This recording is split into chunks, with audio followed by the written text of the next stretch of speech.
I-Pandoring Awards zasungulwa ngo-1995 ukuvuyisana nabo babonakalisa isakhono esigqibeleleyo kwicandelo lezonxibelelwano kuqaqanjiswa iilwimi zemveli. I-Pandoring zidlala indima ephambili eqinisekiseni ukuba zonke iilwimi zeli ziba nendawo kwikamva leli lizwe. Kanti kutshanje uBongani Sigege uye wafumana imbasa kumsitho we-I-Pandoring Awards. Bongani, siyakwamkela, siyakhalalisela ngembasa zakho. Uphumelele ezimbasa ngekhampeyini yakho ubuyifake kwiSpotify. Khawusixelele nababukeli ukuba le campaign ibingantoni.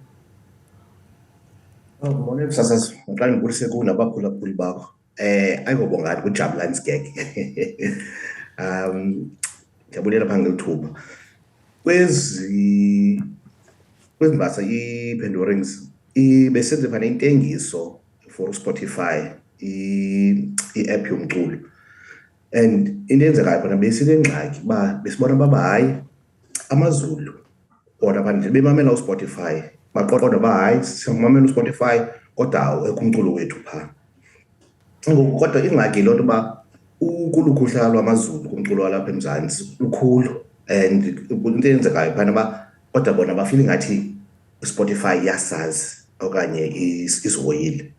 So salungisa ke ngoku sisebenzile intengiso, lo ntengiso ke ngoku yazi ba iyabasondelisa kuSpotify ukuze bakwazi ukuthanda uSpotify nomculo wayo. Ingaba Jabu kubaluleke kangakanani ukugcina iilwimi zethu ziphile ngakumbi kumaqonga afana neSpotify?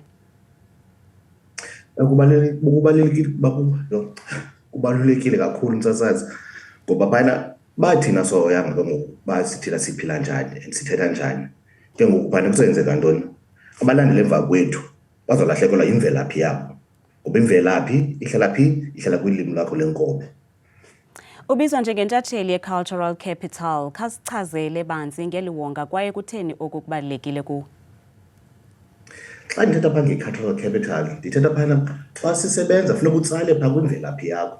Funeka uzazi uba ungubani, uba usuka phi, uba uphila njani. Uzokwazi uthetha nabantu abafana nawe. Nabo phana abantu phana bona abazingca phaa ngemvelaphi yabo. Yiloo nto ibalulekile phana bafuneka utsale phana ungazama ulinganisa abanye abantu okanye ulinganisa izinto esuka phesheya. Ngowalapha eMzantsi, njengowalapha eMzantsi, tsala kwizinto ozaziyo, oziphilayo, oziphefumlayo. Ukuze phana ukwazi ukwenza izinto ezintle ezixhasa phaya imvelaphi yakho. Siyayazi uba uphumelele imbasa eziliqela. Ingaba kuthetha ukuthini kuwe ukuba uthi wejize nge-I-Pandoring Awards?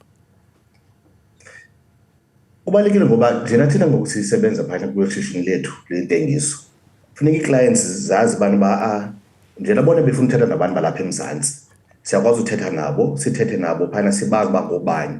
Singabe sitolika izinto ngesiNgesi, sizama uzenza ngesiXhosa okanye ngesiZulu okanye ngesiSuthu. Xa sithetha nabo, uthetha nabo umntu phaa, uthetha umntu akuve.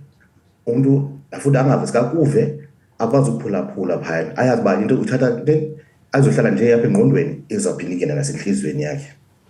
Zibaluleke kangakanani ezi awards ze-I-Pandoring kumagcisa? Zibalulekile ngoba zithini? Ziyaxhasa, ziphinde zikhusele phana i-culture yethu.